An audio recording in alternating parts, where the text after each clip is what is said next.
अस्सलाम वालेकुम दोस्तों, आज की वीडियो रेयरेस्ट प्लांट्स के मुतालिक है जो कि इस दुनिया में पाए जाते हैं। वो रेयरेस्ट प्लांट कौन कौन से हैं इसके मुतालिक मैं आज आपको बताना चाहता हूँ। प्लांट्स की तारीख बहुत ज्यादा पुरानी है। इसके मुतालिक मैं आज आपको थोड़ा सा बताना चाहता हूँ कि प्लांट्स ये कब दुनिया में आए। तकरीबन 700 मिलियन साल पहले इनका वजूद में आया, जब दुनिया में कोई भी आदमी नहीं था। और इसका तकरीबन अंदाजा लगाया गया है कि और एनवायरनमेंट के साथ साथ इनका खात्मा होता गया। लेकिन कुछ प्लांट्स ऐसे हैं जो कि रेयरेस्ट हैं। रेयरेस्ट और यूनिक प्लांट वो होते हैं जो कि बहुत ही शाद और नादिर मिलते हैं और बहुत से मुल्कों में नहीं होते और हर मुल्क में ये नहीं पाए जाते। कुछ प्लांट्स तो ऐसे भी होते हैं कि वो रात को खिलते हैं और रात को ही खत्म हो जाते हैं। तो ये सारी तफसीलात मैं आपको इस वीडियो में बता रहा हूँ। उम्मीद है आप इसको लाइक भी करेंगे और शेयर भी करेंगे। पहले नंबर पे हमारे पास है कैंडल एब्रा ट्री। कैंसर के इलाज के लिए ये बहुत ज्यादा मुफीद है। ये 2550 से पहले तक ये यूएसए में मौजूद था और इसको दोबारा जो है डिस्कवर किया गया। इस ट्री की सबसे बड़ी खूबी ये है कि इससे कैंसर के इलाज के लिए बहुत अच्छी दवाई बनती है जो इसके पत्तों से और छाल से बनाई जाती है। इस दरख्त को ब्राजील के कबायलियों ने इस्तेमाल किया। इसके सीड्स बहुत ज्यादा पॉपुलर हुए जो कि मजेदार होते हैं, टेस्ट में भी बहुत अच्छे लगते हैं। और इसी तरह ये सिमिलर टू पाइन नट्स, इसकी छाल और इसके पत्ते कैंसर की रेमेडीज के लिए इस्तेमाल किए जाते हैं। इसकी जो ट्रंक होती है या इसकी स्ट्रेट ट्रंक होती है, यानी these tree extremely straight trunk, और ये कंस्ट्रक्शन के लिए बहुत ज्यादा आइडियल होते हैं। लेकिन बदकिस्मती से ब्राजील की हुकूमत ने इसका 97% हिस्सा खत्म कर दिया। लेकिन मौजूदा सालों में इसको दोबारा दरियाफ्त किया गया है और इसकी मजीद तरक्की के लिए इकदाम किए गए। दूसरे नंबर पर है ओहायो, हवाई में इसको डिस्कवर किया गया और इसको दोबारा जो है रीडिस्कवर किया गया 2004 में। ये फिजी member of the mint family से ताल्लुक रखता है। कभी कभी मुआवजात होते हैं और कोई प्लांट दरियाफ्त हो जाता है जो कि खत्म होने के करीब हो जाता है या उसको खत्म कर दिया जाता है, ये समझा जाता है कि ये प्लांट दुनिया में मौजूद नहीं है। इसी तरह से ये वाकया ओहायो के साथ हुआ, विच वाज डिक्लेयर्ड, यानी 2000 में इसको ये समझा गया कि ये प्लांट खत्म हो गया है। लेकिन 2004 में इसको दोबारा दरियाफ्त कर दिया गया। ये प्लांट तकरीबन 4 मीटर तक लंबा है और इस इंडिविजुअल भी हैं जो कि इसके साथ साथ उगते हैं। ये एक बहुत अच्छी खबर थी, लेकिन बाद में इसको जब ये दोबारा इसको दरियाफ्त करके नया बनाया गया तो ये एक बहुत बड़ी न्यूज थी हमारे लिए। उसके बाद तीसरे नंबर पर है घोस्ट ऑर्चिड। इसका पहले भी हमने एक वीडियो में जिक्र किया है।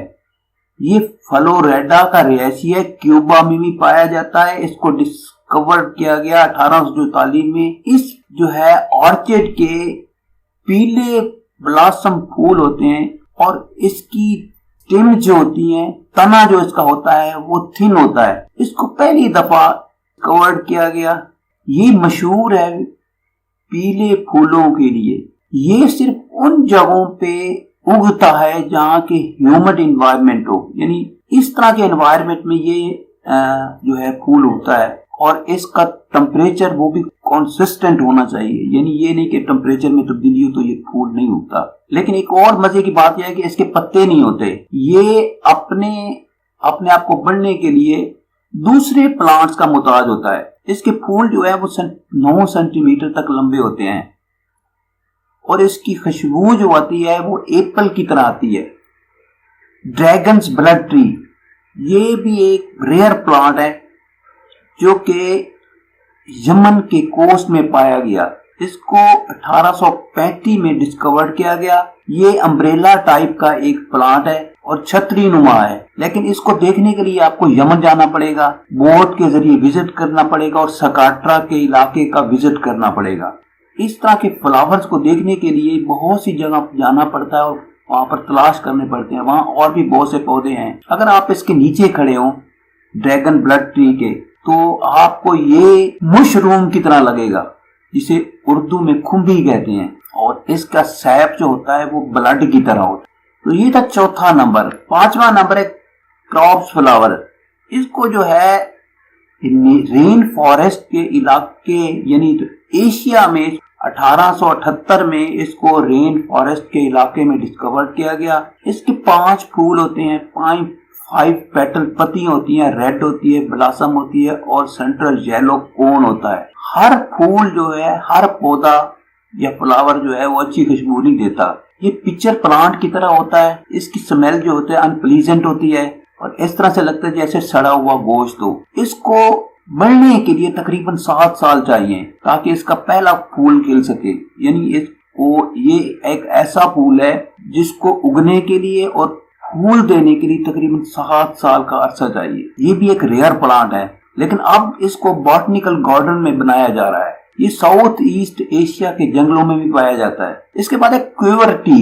ये साउथ अफ्रीका और नामीबिया में पाया गया। ये इसकी सबसे बड़ी खूबी यह है कि टाल होता है, थिक होता है और इसकी नैरो टेंगल्स ब्रांचें होती हैं। यानी इसकी जो ब्रांचेस होती हैं वो नैरो होती हैं और टेंगल्स होती हैं। एक और बात मजे की मैं आपको बताना चाहता हूँ कि इसके नॉर्मल जो लीव्स होते हैं ना, normal leaves, this tree gets energy from the sun. यानी ये जो हमारा पौधा है ये सूरज से रोशनी लेकर अपनी एनर्जी को बहाल करता है नैरो स्पाइक के जरिए।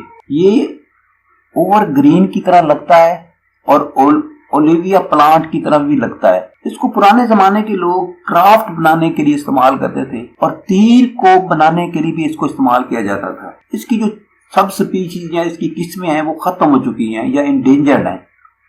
सिर्फ 200 बाकी रह गई हैं। इसके अलावा बाकी जो इसके ट्री हैं वो नामीबिया में पड़े हुए हैं ताकि उनको बचाया जा सके। 7वें नंबर पर है कार्डोपुल फ्लावर। इसका पहले भी हमने जिक्र किया है, लेकिन इसके रेयर प्लांट में इसका जिक्र नहीं किया था।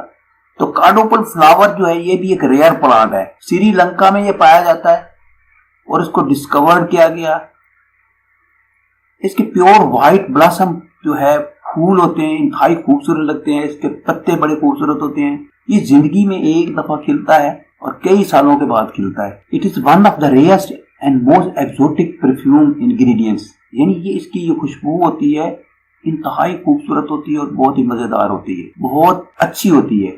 इसको पालना या इसको बढ़ाना बॉटनिकल गार्डन में बहुत ज्यादा मुश्किल है। इसके जो फूल होते हैं सिर्फ एक रात के लिए होते हैं, वो भी मिडनाइट को फूलता है और इसके बाद ये खत्म हो जाता है। सुबह इसको किसी ने नहीं देखा, सुबह होते ही ये मुरझा जाते हैं। अगर आप इसको देखना चाहते हैं आपको रात को जाना पड़ेगा, इन फॉरेस्ट में रात को जाना पड़ेगा, तब आपको इस फूल के फूल को देख सकेंगे। बहुत ऐसे खुश नसीब हैं जिन्होंने इसको देखा है। वेस्टर्न अंडरगो ऑर्चिड, ये भी एक ऐसा पौधा है, ऐसा फूल है जो कि वेस्टर्न ऑस्ट्रेलिया में पाया गया है, लेकिन इसको 1928 में डिस्कवर किया गया। ये snowy member of the orchid family से ताल्लुक रखता है और रोजी ब्लॉसम इसके फूल होते हैं। तो एक मजे की बात आपको बताना चाहता हूँ इस वीडियो के जरिए। Orchid spend it's entire life, यानी सारा वो जमीन के अंदर रहकर ना ये फूल बनता है, क्योंकि इसमें एक और बात है, इसमें क्लोरोफिल की कमी, क्लोरोफिल होता ही नहीं है, जिसके जरिए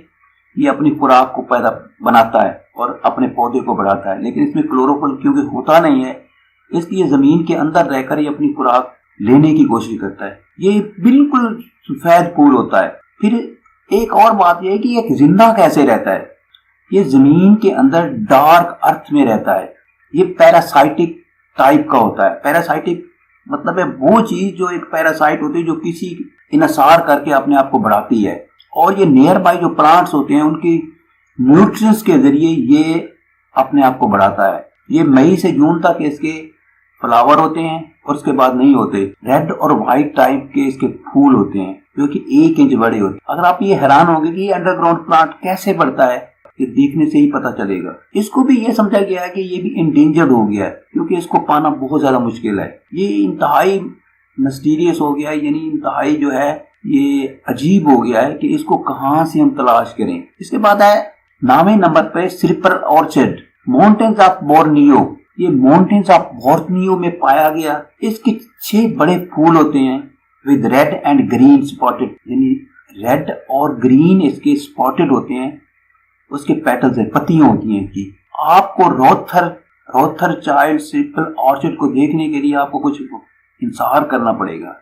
ये एक इंतहाई रेयरेस्ट और यूनिक प्लांट है, अगरचे कि आजकल इसको इंडेंजर समझा गया है। बनने के लिए तकरीबन 15 साल का अरसा दरकार होता है और ये इंतहाई महंगा तरीन फूल है। इसको $5000 में एक फूल मिलता है, तो आप खुद सोच रहे हैं कि ये कितना महंगा तरीन फूल है। 10वें नंबर पर हमारे पास है पिक्चर प्लांट। इसको विक्टोरिया फिलिपाइन में डिस्कवर किया गया 2007। पिक्चर प्लांट 30 सेंटीमीटर तक बड़ा होता है और ये रैट्स के लिए बहुत एक ट्रैप है, रैट्स को अपनी तरफ ये खींचता है। ये कोई गैर मामूली प्लांट नहीं है, ये एक घरेलू प्लांट है। पिक्चर प्लांट इंतहाई यूनिक है और ये रेयर है।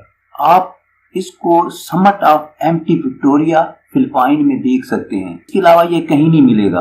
अब ये चंद 100 की तादाद में रह गए हैं। एम्प्टी विक्टोरिया इंतहाई मुश्किल पीक है, वहां पर जाके इसको देखना बहुत ही मुश्किल है। ये एक एक्सोटिक और डेंजरस प्लांट है जो कि 2007 में इसको डिस्कवर किया गया। इसके बाद 11वें नंबर पर है सुसाइड पाम ट्री। ये मडागास्कर में पाया गया, इसको डिस्कवर किया गया 2005 में। ये बहुत बड़ा लंबा दरख्त होता है। मडागास्कर को बायोडाइवर्सिटी के लिए बहुत ज्यादा शोहरत हासिल है। इसमें सबसे बड़ा प्लांट जो है वो सुसाइड पाम ट्री है। इसको 2005 में दरियाफ्त किया गया मडागास्कर के एक किसान ने, जो कि आउटिंग पे था, और ये एक्सट्रीमली रेयर है। ये सिर्फ 90 जो है पूरी दुनिया में पाए जाते हैं। ये एक बहुत बड़ा लंबा दरख्त की तरह होता है, तकरीबन 18 मीटर तक ये बड़ा होता है। इसकी हाइट जो 18 मीटर तक होती है। 12वें नंबर पर है वुडी। ये इसको दरियाफ्त किया गया है बॉटनिकल गार्डन में। दोबारा इसको 1895 में देखा गया और येलो सेंट्रल कोन सराउंडिंग फर्न लाइक इसके लीव्स होते हैं, यानी अजीब तरह के इसके पत्ते होते हैं जो कि आपने शायद पहले कभी ना देखे हों। ये भी एक अजीब तरीन दरख्त है। ये भी एक हाईली इंडेंजर्ड प्लांट है जो कि जिसको ज़ोलोलैंड में यानी साउथ अफ्रीका में 1895 में दरियाफ्त किया गया, लेकिन ये अब बॉटनिकल गार्डन में साउथ अफ्रीका के बॉटनिकल गार्डन में पाया जाता है। इसके लिए एक स्पेसिफिक टेम्परेचर की जरूरत होती है और इसी में ये बढ़ता है और फूलता है। ये क्लाइमेट कंट्रोल्ड गार्डन में ही इसको दोबारा आप बना सकते हैं। अगर क्लाइमेट कंट्रोल गार्डन हो तो ये फौरन खत्म हो जाता है। इसकी कामयाबी की वजह से साइंटिस्ट ने इसको बहुत थोड़ा इसके मतलब जानते हैं, लेकिन एक और मजे की बात है कि इसका मेल्स भी होता है और फीमेल्स भी होता है। इसकी वैरायटीज में मेल भी और फीमेल्स भी है, लेकिन बदकिस्मती से गार्डन में सिर्फ मेल्स थे। इस स्पीशीज को बढ़ाने के लिए फीमेल की जरूरत थी और रिसर्चर इसके लिए कोशिश कर रहे हैं। आखिर में हमारे पास 13वें नंबर पर है मिडल मेस्ट रेड। इसको बॉटनिकल गार्डन में न्यूजीलैंड में डिस्कवर्ड किया गया 1804 में। ये प्लांट एक गुलाब की तरह लगता है, लेकिन हकीकत में ये कैमिला फैमिली से ताल्लुक रखता है। ओरिजिनली तौर पर यानी हकीकतन ये प्लांट चाइना से आया दिया। जॉन मिडल मेस्ट के नाम पे इसको 1804 में इसको नाम दिया गया मिडल मेस्ट। मिडल मेस्ट जो रेड्स था वो फूलों का बहुत ज्यादा शौकीन था और चाइना से इसको एक्सपोर्ट करके लाया। यूरोपियन इसको बहुत ज्यादा पसंद करते थे। ये इसको बहुत ज्यादा हार्वेस्टेड किया गया, काटा गया और बहुत ज्यादा इसको लगाया गया और ये इस वक्त तक खत्म हो चुका है, लेकिन नेटिव चाइना में ये मौजूद है। ये बॉटनिकल गार्डन में लंदन में भी है, न्यूजीलैंड में भी पाया जाता है। इसकी सिर्फ 2 जो है स्पेसिमेन, 2 स्पीशीज इसकी बकाया बच गई हैं इस दुनिया में।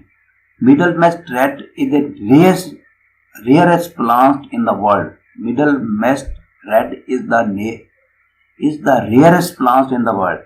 तो ये थी वीडियो मेरी उन रेयरेस्ट प्लांट की जो मैंने आपको सुनाई है, दिखाई है, आपको इस वीडियो में बताया है कि दुनिया में बहुत से ऐसे प्लांट हैं जो कि अजीब तरह के हैं और बहुत सी मुख्तलिफ जगहों पे पाए जाते हैं। उम्मीद है आप मेरी इस वीडियो को लाइक भी करेंगे और शेयर भी करेंगे और अपने कमेंट्स भी देंगे। Thank you for watching. मिलेंगे एक नई वीडियो के साथ।